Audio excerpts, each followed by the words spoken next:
Hindi pa man tuluyang lumilitaw ang araw, ay may ngiti sa labi na akong nagpaalam sa aking mga magulang na pupunta ako ng maaga sa tahanan ng mga Santiago. Mukhang hindi yata natuloy ang trangkaso mo, Philip. Maayos na bang pakiramdam mo ngayon? Masayang bati sa akin ni Manong Jude, sabay lapag ng hawak niyang belt bag sa ibabaw ng mesa. Humarap lamang ako sa kanya at saka minabuting idaan sa biro ang aming usapan. Napansin yata ng trangkaso na hindi niya ako kaya, Manong. Bigla ba namang umatras ng walang pasabi? Nagawa kong makuha ang kiliti niya ng ganun kadali. Manang-mana ka talaga sa tatay mo kung magbiro, Philip. Napailing na lamang tuloy ako habang iniisip ang mga susunod na gagawin. Maaga ka bang pumasok ngayong araw? Bigla nitong binago ang takbo ng usapan naming dalawa. Nakita ko kasing malinis na ang oval at nakapagdilig ka na rin ng mga halaman sardine. Aba't wala ka nang gagawin yan mamaya dahil inubos mo na lahat? Napangiti na lamang ako dahil sa sinabi ni Manong Jude. Tsaka minabuting ibalik na ang hawak kong malaking gunting sa toolbox. Wala naman na akong paggagamitan nun dahil isa-isa ko nang tinanggal kanina ang mga tuyong bulaklak sardine. Ganito siguro talaga kapag nakapagpahinga ng konti, Manong. Umaapaw ang sipag sa katawan. Wika ako at saka naupo na lamang malapit sa kinaroroonan nito. Nakaugalian kasi ni Manong na uminom muna ng kapeng barako bago nito umpisahan ang kaliwat ka ng mga trabaho sa botanical garden.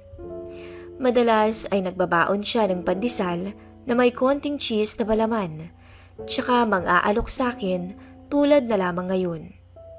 Kape, muli niyang yaya sa akin. Malugod ko namang tinanggap ang alok nito dahil ramdam kong kanina pa humihingi ng mainit na inumin ang aking sikmura. Nasa kalagitnaan na kaming dalawa ng pagkakape ni Manong. Nang biglang dumating ang mayordoma, buhat ang isang malaking package. Wala naman kaming ibang choice kung hindi ang salubungin to sa takot na baka mamaya ay bigla na lamang magbago ang mood nito. Halata din kasing bigat na bigat siya sa hawak niya. Philip, wala ka bang ibang gagawin ngayong umaga? Wala naman ho, madam. Mabilis kong sagot sa kanya. Pwede mo bang ihatid ang package na to kay Ma'am Emmy? May mahalaga lang akong aasikasuhin sandali.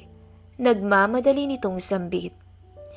Gustuin ko sumagot, ngunit wala na akong nagawa kung hindi lapitan ang package na pinasuyo nito sa akin. Parang bula kasing naglaho ang mayordoma sa harapan naming dalawa ni Manong nang hindi man lang sinasabi kung saan siya pupunta. Wala akong nagawa ng mga oras na yun kung hindi ihatid ang package sa master's bedroom. Kahit sabing wala namang kasiguraduhan kung nandoon nga ba si Ma'am Emmy. Ma'am? Sinubukan kong kumatok ng mahina dahil alam kong maririnig din naman ito ang boses ko. Wala akong natanggap na sagot mula sa loob, kung kaya minabuti kong medyo lakasan na ang aking boses habang may lakas na rin kinakatok ang kanilang pintuan. Madam, ihahatid ko lang po sana yung package ninyo. Malakas ang boses kong wika para malaman nito ang pakay. Ilang minuto din akong naghintay na may sasagot sa akin. Hanggang sa nabigla na lamang ako nang marinig ko ang malambing at may pagtatakang boses ni Ma'am Emmy mula sa aking likuran. Kanina ka pa ba dyan, Philip? Hindi ako nakasagot agad dahil mas naunang napako ang paningin ko sa kakaiba at talaga namang nakakamangang ayos ni Ma'am Emmy ngayong umaga. Sabihin man kasing maaga kung dumating sa trabaho, ngunit hindi ko naman to nagawang makasalubong kanina, kung kaya't wala rin akong ka-idea na nagawa pala nitong magpakulot ng buhok. Sorry ikaw tuloy yung nagbuhat ng package ko. Mabigat pa naman yan dahil purong stainless steel ang laman. Dagdag niya matapos ako nitong patuluyin sa loob ng kwarto. Maiksi at maingat ang mga ginawa kong pagsagot sa kanya. Dahil wala akong nasa isip ng mga oras na yun, kung hindi ang makaalis kaagad ng master's bedroom. Baka kasi mamaya ay magbago na lang bigla ang ihip ng hangin at may kapilyahan na naman siyang maisip. May gagawin ka pa ba sa oval?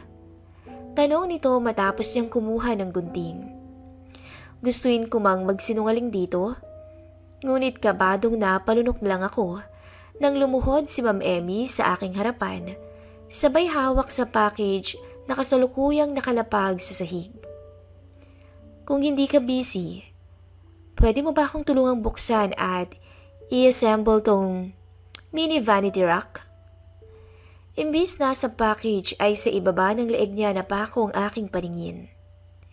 Mula kasi sa pwesto ko ngayon, ay malaya kong naaninag anuman ang nasa ilalim ng neckline na suot niyang bestida. Masyadong maputi at makinis ang kutis ni Ma'am Emmy, kaya't hindi ko maawat ang sarili kong sumimple ng tingin. At kahit sinong lalaki siguro ang nasa katayuan ko ngayon, ay matutulala rin sa tanawing pinahiram ng pagkakataon. Wala sa sarili kong tinanggap ang gunting na inabot niya sa akin, hanggang sa tuluyan kong mabuksan ang package ni Ma'am Emmy. Hindi naman ito inalis ang paningin sa akin, na parabang tuwang-tuwa to ngayong pinagbigyan ko ang kanyang request. Tulungan na kita, Philip. Sinubukan ko siyang pigilan. Ngunit wala naman akong nagawa, kundi hayaan na lamang siya nang mapansin kong nagbago ang ekspresyon ng mukha nito. Habang isa-isang inaabot sa akin ni Madam Emmy ang mga tornilyo, ay lihim na lamang akong natuwa nang hindi sinasadyang tumama ang makinis niyang balat sa aking braso. Sorry, ma'am. Mahina akong sambit tsaka mabilis na umiwas. Sinadya kong huwag bigyan ng pansin ang naging reaksyon nito at mas dinalian na lamang ang paggawa. Hindi naman siya huminto sa pagtulong sa akin, kung kaya't mas naging maingat na ako hanggang sa matapos kaming dalawa. Akala ko pa naman, nagsayang lang ako ng pera sa isang to.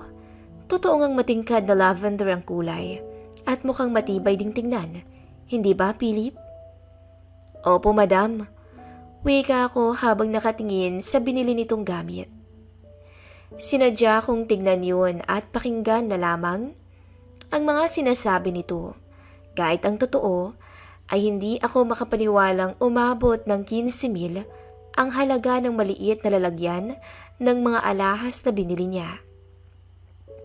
Para tuloy akong sinampal ng kahirapan nang makita ko ang presyo kanina.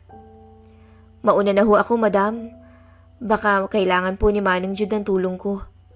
Sambit ko nang makitang abala na ito sa pagkukumpuni ng kanyang mga gamit. Hindi na ako naghintay ng sagot mula dito. Bagkus, mas pinili kong maglakad na lamang papuntang pintuan.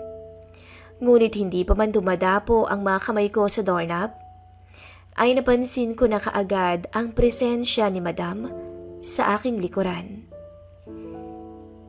Hindi ka pa talaga nagagandahan sa akin, Philip? Masyadong mahina ang pagkakasabi niya nun. Ngunit sapat na yun upang matigilan ako sa aking pwesto. Ni minsan ba, hindi ka man lang nagkaroon ng interes sa akin? Tanong pa niya. Inawat ko ang aking sarili na lingunin ito. Sa kadahilan ng alam kong oras na ginawa ko yun, ay tuluyan na akong mawawala sa tamang huwisyo. Akala mo ba, hindi ko malalaman ang nangyari sa pagitan yung dalawa ng kumari ko? Mabilis akong napalingon sa kanyang direksyon.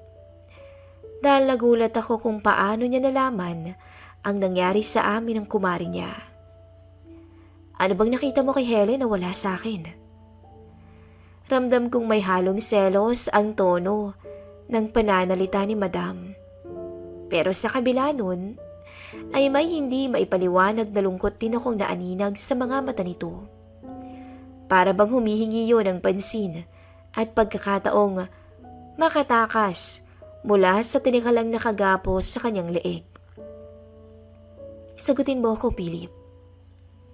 Sa puntong yun, hindi na ako nakatiis. Sumagot na ako. Nagawa ko lang ho yun dahil gusto kong ibaling sa iba yung gigil at pagnanasa ko sa iyo, ma'am. Ayoko pong masira sa bahay na to. Ayokong masira sa inyong mag-asawa. Diretsahang sagot ko. Habang pinapakinggan ang sumunod na mga eksplanasyon ko, ay unti-unti ding kumalma ang ekspresyon ng mukha ni Madam. Tuluyang napalitan ng malambing na ngiti ang kanina lamang ay tampong nararamdaman niya para sa akin. At sa pagkakataong yun, alam kong nagawa nitong maintindihan ang ibig kong sabihin, kung kaya't wala na akong dapat pang itago sa kanya. Kayo ho yung pinakamagandang babaeng nakilala ko, ma'am. Pero mas pinili kong iwasan kayo dahil alam kong oras na magpadala ako sa tukso ay maraming maaapektuhan. Hindi lamang kayo, ang inyong asawa at anak, kung hindi maging ang aking pamilya. Pansin kong napabuntong hininga din to habang nag-iisip. Hindi madaling umiwas, ma'am. Maniwala kayo sa akin. Tumingin ako ng diretso sa kanyang mga mata. Hindi naman to umiwas. Bagus, naramdaman ko na lamang ang haplos nitong dumapo sa aking mukha. Hinayaan kong magtampisaw ang diwa ko sa pinaghalong init at lambing na nagmumula sa haplos na iyon. Mas mabango pala siya kapag malapitan. At talaga namang mas mapungay pa ang mga mata nito kung pagmamasdang mabuti. Malayong malayo na to kung ikukumpara ko siya sa babaeng una kong nakilala nang mag-umpisa akong mga muhan sa tahanan ng mga Santiago. Hindi pala siya masungit. Hindi rin ito nagtatago sa likod ng makapal na makeup. At kahit tadtad ng alahas ang kanyang katawan, ay hindi ito matapobre. Bagus, kahanga-hanga pa nga ang kabutihang mayroon to. Huwag ka sanang magalit, ma'am. Hindi ko alam kung saan nanggaling ang lakas ng loob ko nang magawa kong basagin ang katahimikang bumabalot sa aming dalawa. Pero may hihilingin po sana ako sa inyo. Tumingin siya sa akin bago malambing na nagsalita. Ano yun, Philip? Hindi ako nakasagot agad dahil mas naunang dumako ang mga kamay ko papunta sa mga kamay nitong nakahawak pa rin sa aking muka. Pwede mo bang ipangako sa akin na hindi mo kakalimutan ang sasabihin ko sa iyo?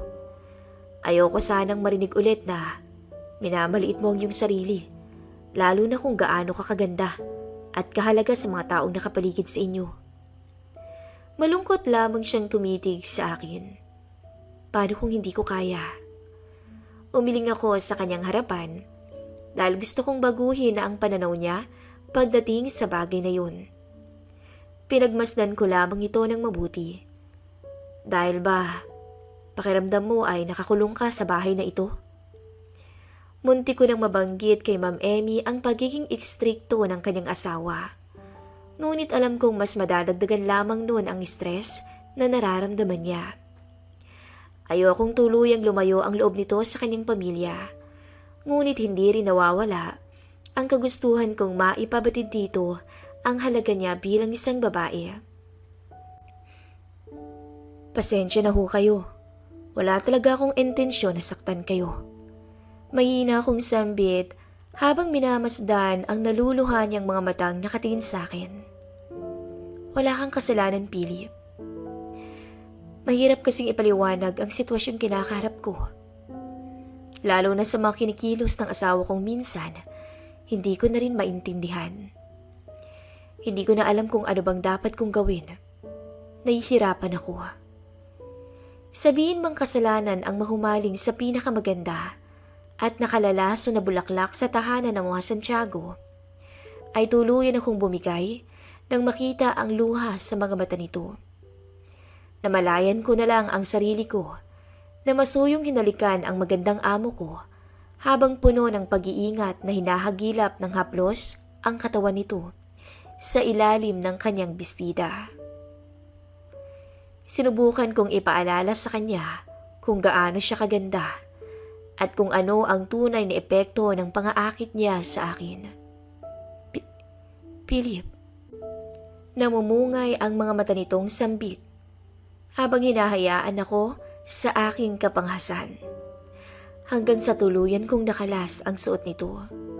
Malapor sila ng kutis ang aking nasilayan mula sa kanyang kabuuan. Imbis na magpatawad ay mas lalo kong nawala sa sarili hanggang sa marinig ko siyang nagsalita. Pwede bang ako naman ang magpasaya sa'yo, Philip? Anito matapos ang ilang minutong katahimikan. Wala naman akong nagawa kung hindi hayaan siya naman ang magdala ng nakaw naming sandali. Nangaakit ang mga mata niyang sumampa sa akin. Hanggang sa tuluyang mapapikit na lang si Madam nang matamasa naming pareho ang hinahanap naming alapaap. Wala kaming sinayang na oras o minuto. Todo bigay kami sa isa't isa. Para kaming bagong mag-asawa na sabik sa bawat halikataplos ng bawat isa. Sabay kaming bumagsak pareho nang tuluyang marating namin ang kawalan. Kahit hingal, ay binigyan niya naman ako ng isang matamis at makahulugang ngiti. Sa'yo ko lang ginawa ang bagay na to, Philip. Ito ang unang beses na nagkasala ako sa aking asawa. Anya habang hawak ang bestida nitong nahulog sa sahig kanina. Pero wala kang dapat ipag-alala. Hindi mo rin kailangang sisihin ang iyong sarili. Umigham siya kaya nahalata kong para bang sinusubukan itong baliwalain ang konsensya sa kanyang puso. Sabihin na lang nating inakit kita, kaya't hindi mo nalabanan. Kaya sana, maniwala ka kapag sinabi ko sa'yong tayong dalawa lang ang makakaalam nito. Matapos ang ilang buwang paninilbihan sa pamilya Santiago, ay minabuti kong bumalik na lamang sa talyer na pinagtatrabahuhan ko. Hindi dahil sa nagsawa akong diligan ang mga halaman at asikasuhin ang pinakamamahal na oval ni Ma'am Emmy. Kung hindi gusto kong bigyan to ng pagkakataon na maitama ang mga pagkakamaling nagawa naming dalawa. Sa kabila ng malayong agwat sa kanilang edad at pagiging istrikto nito, ay alam kong mabuting tao ang asawa ni Ma'am Emmy. Sadyang kinulang lamang sila sa lambingan. Tunay nga ang kasabihang walang perpektong pamilya. Dahil sa kabila ng estado nila sa buhay, ay baliwala pa rin ang yaman kung wala naman kalayaan at kaligayahan sa loob ng tahanan. Mas nanaisin ko pang mamuhay sa isang pamilyang sanay sa payak na pamumuhay, ngunit umaapaw naman kung salitang pagmamahal lang ang pag-uusapan. Maraming salamat po sa pakikinig ng aking istorya. At sana sa kabila ng pagkakamaling nagawa ko sa piling ng aking amo, ay may natutunan kayong aral sa naging karanasan ko. Nagmamahal, Philip.